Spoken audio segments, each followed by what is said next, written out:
Jake worked the night shift at the Space Research Center, listening to sounds from deep space. Most nights, he heard nothing but static and random beeps. His job was to catch any signals that might come from other worlds, but after 3 years of the same routine, he wasn't expecting much. The coffee machine in the break room was broken again, and his desk lamp flickered every few minutes. Jake rubbed his tired eyes and looked at the screen showing wave patterns from distant stars. Another quiet Tuesday night. Just like hundreds before, then something changed at exactly 11:47 p.m. A new pattern appeared on his screen. It wasn't the usual random noise from space. This signal had a rhythm, like someone tapping out a beat. Jake sat up straight, his heart suddenly racing. He'd been trained for this moment, but it still felt unreal. He ran the signal through every test he knew. The pattern was too organized to be natural. Someone, or something, was sending this on purpose. Jake's hands shook as he typed notes into his computer. This was it, the moment that would change everything. The signal came in short bursts, like someone learning to speak a new language. Jake realized it was trying to copy the same mathematical sequences that Earth had been sending into space for decades. 2 + 2 = 4. The square root of 16 is 4. Simple math that any intelligent being should understand. But then the signal did something unexpected. It sent back a joke. Well, not exactly a joke, but a playful twist on the math. Instead of just repeating the numbers, it sent back a pattern that seemed to say, yes, I understand your math, but did you know it works this way too? Jake couldn't help but smile. Whatever was out there had a sense of humor. Over the next few hours, Jake found himself in the strangest conversation of his life. He would send a simple message, and the response would come back with extra details or a creative spin. When he sent information about Earth's location, the response included star maps so detailed they made Earth's astronomy look like children's drawings. As the sun began to rise, Jake realized he wasn't just talking to any alien. The technology behind these messages was incredibly advanced. The mathematical concepts being shared were far beyond anything humans had discovered. This wasn't just first contact. This was contact with someone very important. The next night, Jake couldn't wait to get back to work. He'd spent the entire day thinking about the signals, wondering if it had all been a dream. But as soon as he turned on his equipment, the messages started again, right where they'd left off. This time, the conversation got more personal. Jake decided to take a risk. Instead of just sending scientific data, he included a picture of his pet dog, Max. The response that came back was amazing, detailed information about Earth's animals, but presented in a way that showed genuine curiosity and even affection for the little creatures humans kept as companions. Encouraged by this response, Jake started adding more personal touches to his messages. He sent recordings of his favorite songs, pictures of Earth's sunsets, and even some of his terrible jokes. The responses became warmer and more playful. It was like making friends with someone who lived on the other side of the galaxy. 3 weeks into these nightly conversations, everything changed. The signal came through clearer than ever before, and this time it included something that made Jake's blood run cold. It was a perfect image of Earth, taken from space, with details that no human satellite could capture. But more shocking was what came next. The being on the other end finally introduced herself properly. Her name was Zara, and she wasn't just any alien. She was the leader of 12 different worlds, controlling technology that could travel between stars in the blink of an eye. She had been watching Earth for months, specifically watching Jake's work. Jake stared at his screen in disbelief. All this time, he'd been casually chatting with someone who was basically an empress of space. She controlled resources that could solve every problem on Earth, commanded fleets of ships that could cross the galaxy, and had the power to make decisions affecting billions of lives. But the most shocking revelation was yet to come. Zara explained that she had been monitoring all of Earth's attempts to communicate with space. She had received messages from world leaders, top scientists, and military officials. But she had chosen to respond only to Jake. Why? Because he was the only one who had made her laugh. In her world, Zara explained. Leaders were surrounded by those who feared them or wanted something from them. Everyone spoke to her with formal respect, careful not to say anything that might displease her. But Jake had sent her pictures of his dog, shared his favorite music, and even tried to explain why humans found certain things funny for the first time in years. Zara had enjoyed a conversation without politics, without fear, without someone trying to gain her favor. Jake's simple, honest messages had been like a breath of fresh air in her carefully controlled world. As Jake processed this information, he realized his life had just become incredibly complicated. He wasn't just a night shift worker anymore. He was the first human to successfully communicate with an alien civilization. And that alien civilization was led by someone who found him entertaining. The weight of this responsibility hit him like a truck. What was he supposed to do with this information? Should he tell his boss, call the government, contact the media? But before he could decide, Zara sent one more message that night. She asked if he would like to visit her world. Jake sat in his chair, staring at the screen, knowing that his answer would change the course of human history. The quiet night shift worker who just wanted to listen to space had become the center of the most important moment in human existence. And somewhere in the depths of space, an alien empress waited for his reply, hoping that the one human who had made her smile would be brave enough to step into the unknown. Jake couldn't sleep for 3 days straight. Every time he closed his eyes, he saw Zara's message asking if he wanted to visit her world. The invitation sat on his computer screen, like a glowing question mark, waiting for an answer that would change everything. He tried to go about his normal routine, but nothing felt normal anymore. At the grocery store, he found himself staring at apples and wondering what fruit tasted like on alien worlds. During his morning jog, he looked up at the sky and realized that somewhere beyond those clouds, someone was waiting for his decision. The hardest part was that he couldn't tell anyone who would believe him. Even his best friend Tom would think he finally lost his mind from working too many night shifts. Jake imagined that conversation. Hey Tom, guess what? I've been talking to an alien queen and she wants me to visit her planet. Yeah, that would go over well. On the fourth night, Jake finally sat down at his computer and typed a simple message back to Zara. I need to know more about what this means. Her response came faster than usual, and Jake could almost hear excitement in the words. She explained that in her culture, leaders often kept special companions close to them. These weren't servants or employees, but people who provided something unique, fresh ideas, different perspectives, or simply good company. Zara told him that ruling 12 worlds was incredibly lonely. Everyone who spoke to her wanted something, resources, protection, or political favors.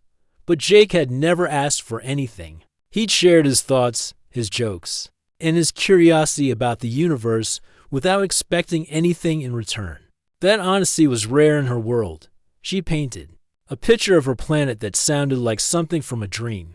Cities that floated in the air, connected by streams of pure energy. Gardens where the plants glowed with their own light.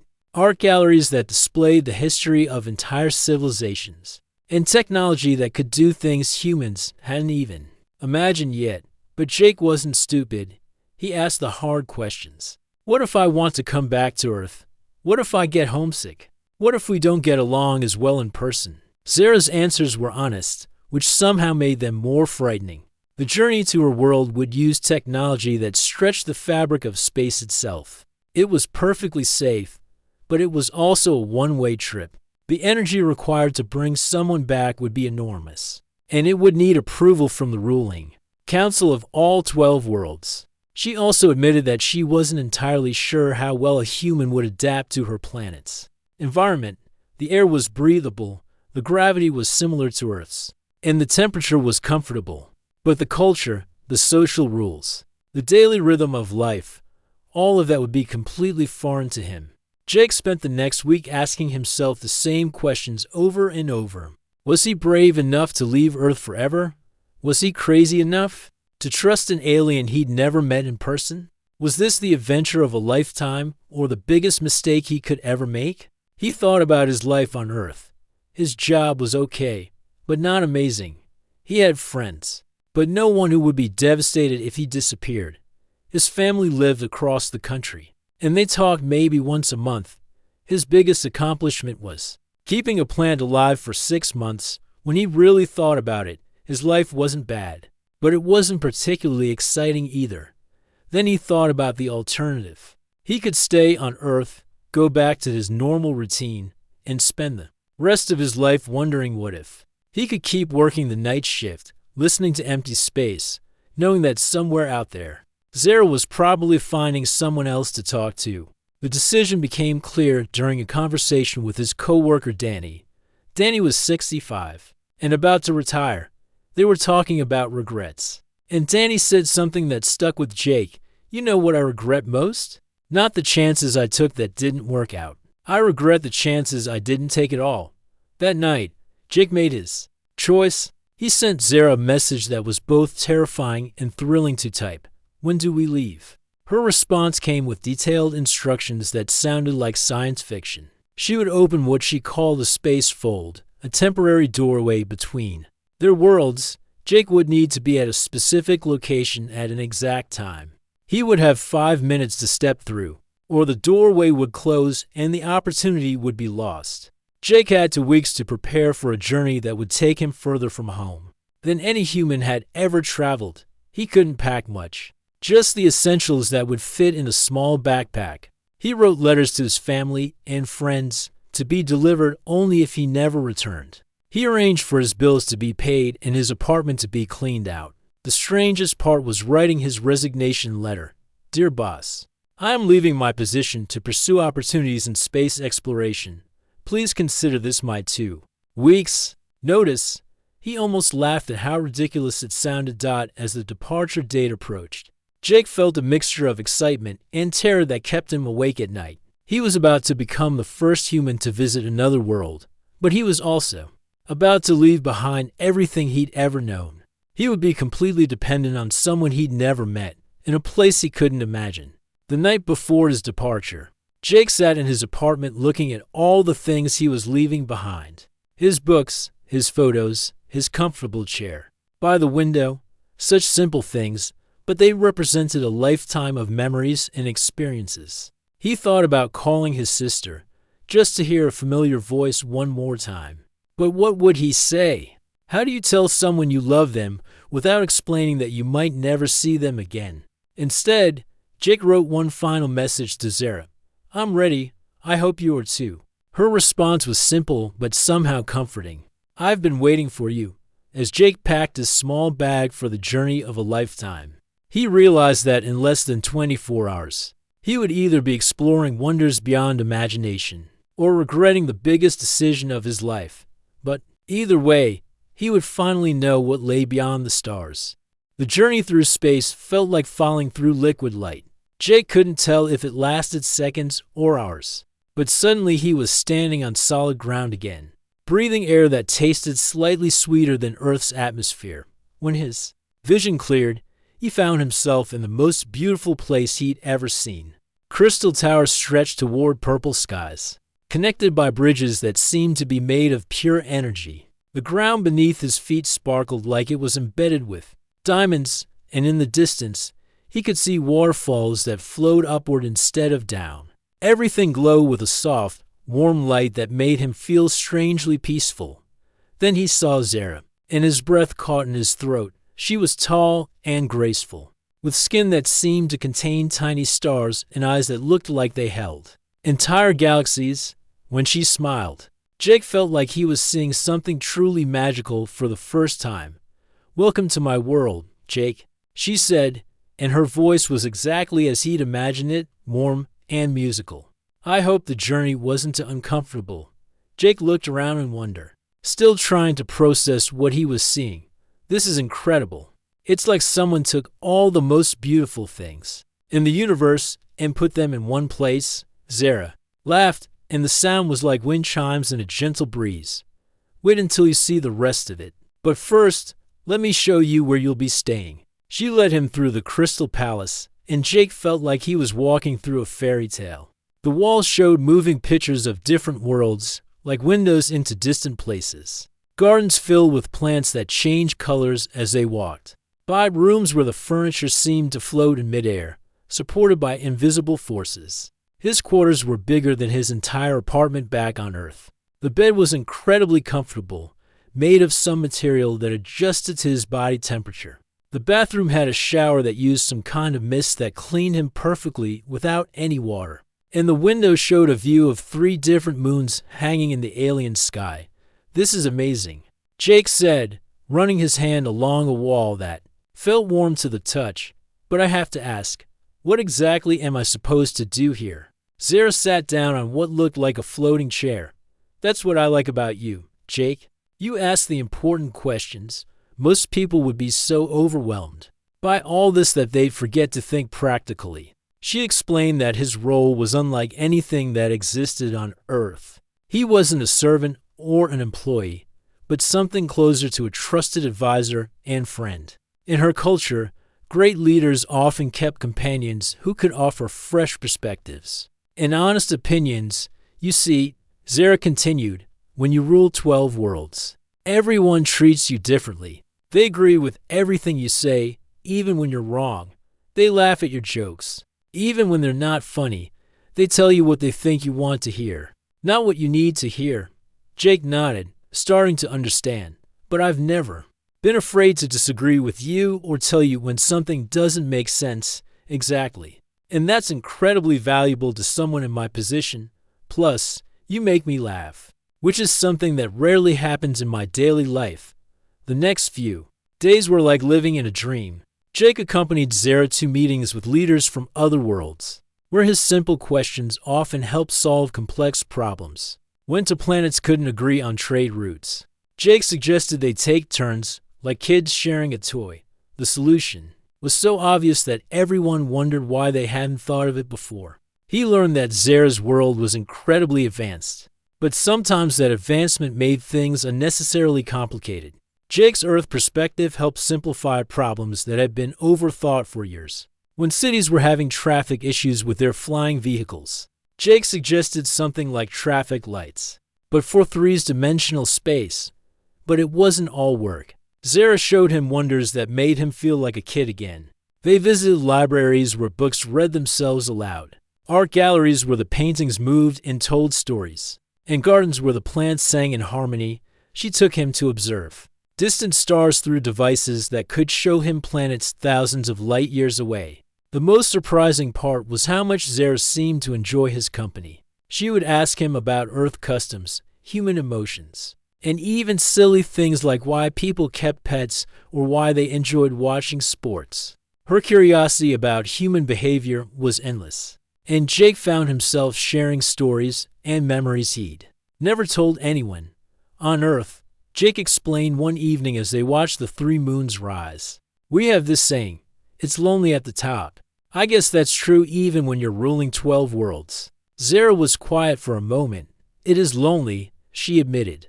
"I make decisions that affect billions of lives, and I can never be sure if I'm making the right choices.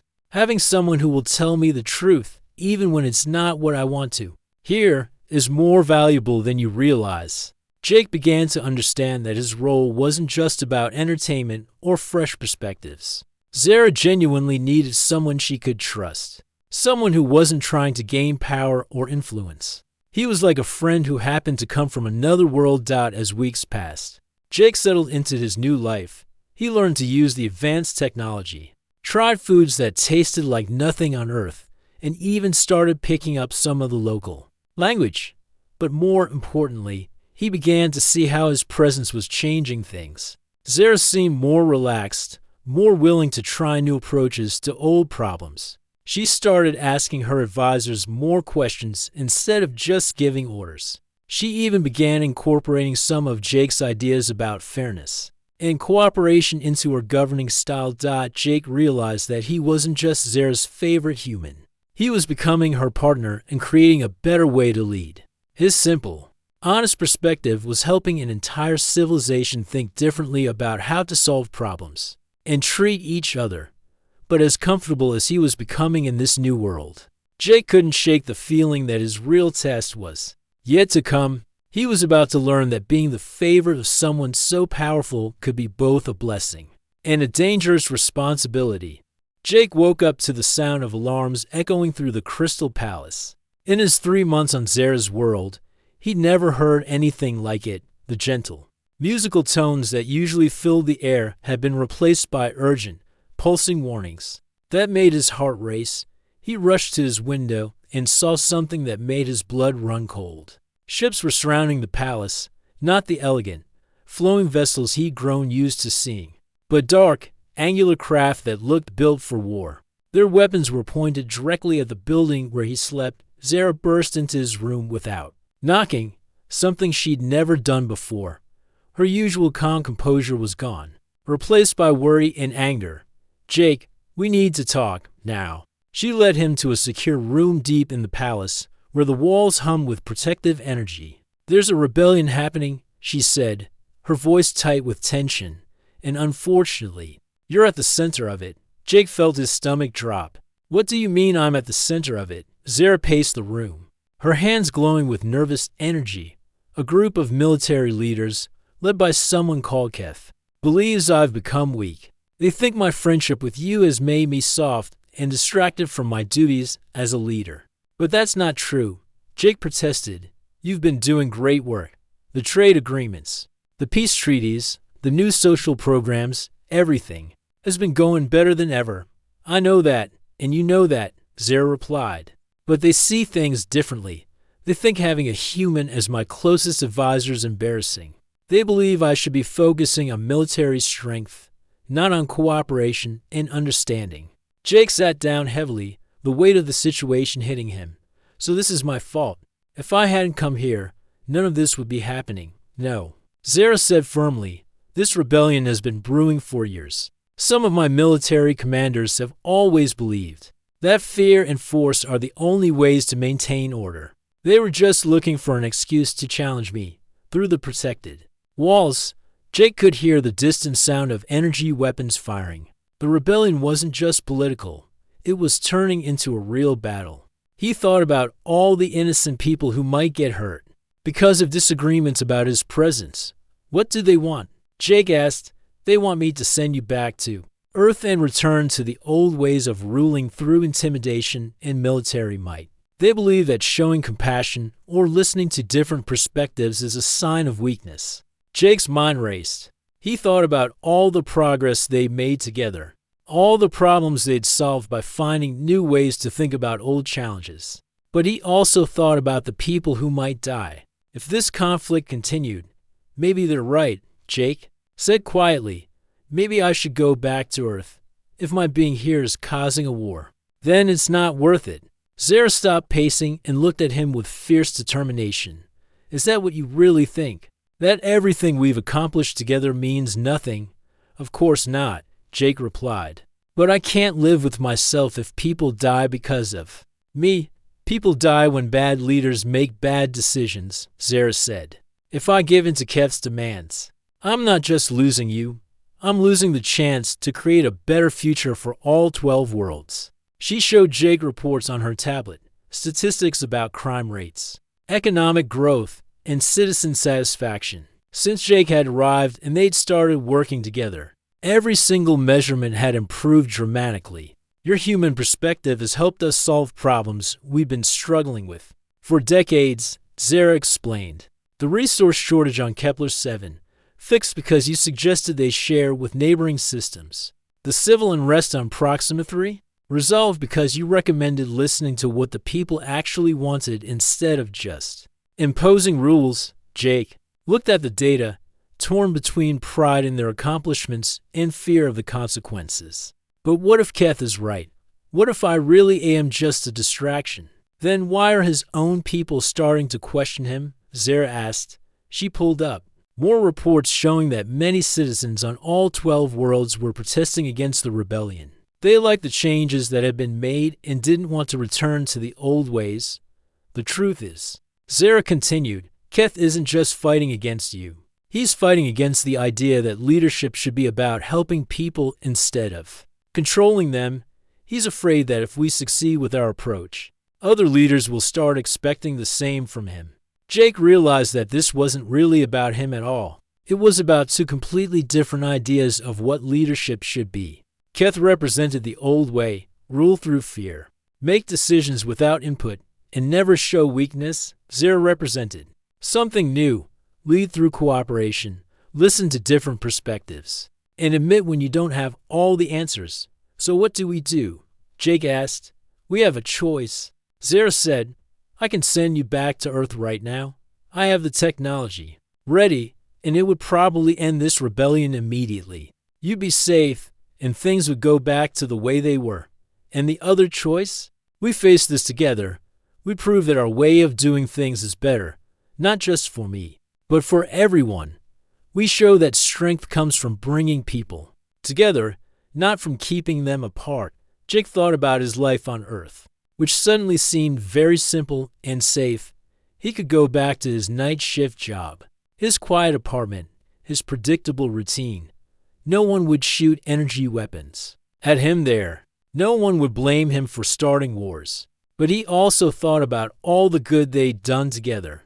The peace treaties that had ended centuries-old conflicts. The trade agreements that had brought prosperity to poor worlds. The social programs that had given hope to millions of people. If I stay, Jake said slowly, what happens? I honestly don't know, Zara admitted. This could get dangerous. Keth has powerful weapons and loyal followers. We might not win. But if we do win, then we prove that there's a better way to lead. We show that cooperation is stronger than fear, that listening is more powerful than shouting, and that even someone from a small planet like Earth can help change the course of history. Jake looked out at the ships surrounding the palace, their weapons still pointed at the building. He thought about all the times in his life when he'd chosen the safe path, the easy way out. He thought about his co-worker Danny's words about regretting the chances he didn't take. You know what? Jake said, feeling a surge of determination. I didn't come all this way just to run away when things got tough. If you're willing to fight for what we've built together, then so am I. Zara smiled for the first time since the alarms had started. Are you sure? This isn't going to be easy. I'm sure, Jake replied. Besides, someone needs to make sure you don't take yourself too seriously during all this. That's what I'm here for, right? Despite everything, Zara laughed. That's exactly what I was hoping you'd say, as they prepared to face the rebellion together. Jake realized that this was the moment that would define not just his future, but the future of 12 entire worlds. He was about to find out if a night shift worker from Earth really could help change the galaxy. The battle for the future of 12 worlds didn't happen the way Jake expected. Instead of massive space battles and dramatic confrontations, it started with something much simpler, a conversation. Zara's idea was brilliant in its simplicity. Instead of fighting Keth's forces directly, she decided to do something that had never been tried before in their civilization's history. She called for a public hearing, where both sides would present their cases to representatives from all 12 worlds. You want to do what? Jake asked when she explained the plan. You want to basically have a debate with someone who's trying to overthrow you. Exactly. Zara replied. Keth claims that our way of doing things is weak and ineffective. I say, we prove him wrong by showing everyone the results of our work. The idea was risky. If they lost the debate, Zara would step down voluntarily and Keth would take over. But if they won, the rebellion would end peacefully, and their new approach to leadership would be officially accepted across all 12 worlds. Jake spent the next week preparing for the most important presentation of his life. He gathered data, organized testimonials from citizens whose lives had improved, and practiced explaining complex ideas in simple terms. The irony wasn't lost on him. A guy who used to struggle with giving presentations at work was now preparing to speak to the leaders of 12 planets. The day of the hearing arrived, and Jake felt his stomach churning with nervous energy. The Great Assembly Hall was packed with representatives from every world in the coalition. Some looked curious, others skeptical, and a few seemed openly hostile. Keth spoke first, and Jake had to admit the guy was impressive. He was tall, confident, and spoke with the kind of authority that made people want to follow him. His message was simple. The old ways had kept their civilization strong for thousands of years, and changing them now would lead to chaos and weakness. We are not a democracy, Keth declared. We are a coalition of worlds that requires strong leadership and clear direction. This human has no understanding of our history, our culture, or our responsibilities. He is a distraction that threatens everything we've built. When it was their turn, Zara stood up with quiet dignity. But instead of speaking herself, she did something that shocked everyone in the room. She asked Jake to present their case. My human friend will show you what we've accomplished together, she said simply. Judge for yourselves whether our approach makes us stronger or weaker. Jake's hand shook as he activated the holographic display, but as he began to speak, his nervousness faded. He wasn't just presenting data. He was telling the story of how cooperation had transformed their worlds. He showed them the numbers: crime rates down by 30%, economic growth up by 40%, and citizen satisfaction at the highest levels in recorded history. But more importantly, he told them about the people behind those numbers. There's a family on Kepler 7 who can now afford to send their children to school because of the new education programs, Jake said. There's a farmer on Proxima 3 who doubled his harvest using techniques shared from other worlds. There's a young artist on Centauri B who created a masterpiece that's now displayed in galleries across the galaxy. Jake explained how their approach worked. Instead of imposing solutions from above, they listened to what people needed and helped them find ways to solve their own problems. Instead of ruling through fear, they led through inspiration and cooperation. But the real turning point came when Jake addressed the elephant in the room, his own role as an outsider. Keth is right about one thing, Jake said, looking directly at the military leader. I don't understand your history or your culture the way you do. I'm just a guy from a small planet who worked the night shift and listened to space radio. A murmur went through the crowd. This wasn't what they'd expected him to say, but maybe that's exactly what was needed. Jake continued. Sometimes when you're too close to a problem, you can't see the simple solutions. Sometimes it takes someone from the outside to ask the obvious questions that everyone else is afraid to ask. He gave examples of how his outsider perspective had helped solve problems that had seemed impossible. The trade dispute that was resolved by taking turns. The resource shortage that was fixed by sharing with neighbors. The civil unrest that ended when leaders actually listened to what people wanted. I'm not trying to replace your wisdom with mine, Jake said. I'm trying to add my perspective to yours so we can find better solutions together. The crowd was quiet, absorbing what they'd heard.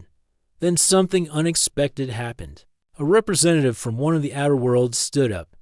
I have a question for Commander Keth. She said, if the old ways were so effective, why did we have the same problems for hundreds of years until this human arrived? Other representatives began asking similar questions. How had Jake and Zara achieved in months what previous leaders couldn't accomplish in decades? Why were citizens across all 12 worlds reporting higher satisfaction with their governments? Keth's answers became increasingly defensive.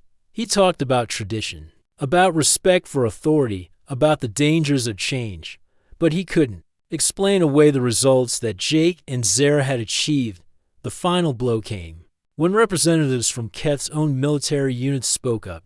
They talked about how the new approach had reduced conflicts between worlds, making their jobs as peacekeepers much easier. They preferred resolving disputes through negotiation rather than force. When the vote was called, the result was overwhelming.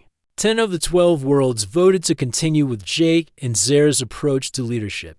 Only Keth's home world and one ally voted against it, but Zara surprised everyone again. Instead of banishing Keth or punishing his supporters, she offered him a position as head of a new council, dedicated to preserving the best traditions of their civilization. While adapting to new challenges, we need people who understand our history, she said, but we also need people who can imagine our future. Why not work together? Keth was quiet for a long moment. Then, to everyone's amazement, he accepted in the months that followed. Jake watched as their new approach to leadership spread throughout the 12 worlds. Local governments began adopting similar methods, focusing on cooperation and citizen Engagement rather than top-down control. Jake's role evolved too. He was no longer just Zera's favorite human. He became the first interspecies cultural advisor, helping to establish programs that would welcome other outsiders who might offer fresh perspectives. The best part was that Jake never lost his sense of wonder about his new life. He still marveled at the floating cities, still laughed at the absurdity of his situation, and still asked the simple questions that led to breakthrough solutions. One evening, as he and Zera watched the three moons rise over the Crystal Palace, Jake reflected on how far they'd come. "You know what's funny," he said. "I used to think my biggest accomplishment was keeping a plant alive for 6 months. Now I've apparently helped change the political structure of 12 worlds." Zera smiled. "And you did it by being exactly who you are. That's the most remarkable thing of all." Jake looked up at the stars, knowing that somewhere among them was a small blue planet where he once worked the night shift and dreamed of adventure. He found more adventure than he'd ever imagined, but more importantly, he found a place where his unique perspective could make a real difference. The night shift worker from Earth had become a bridge between worlds, proof that sometimes the most powerful changes come from the most unexpected places. And somewhere in the vast universe, other civilizations were beginning to learn that the best solutions often come from the most unlikely sources.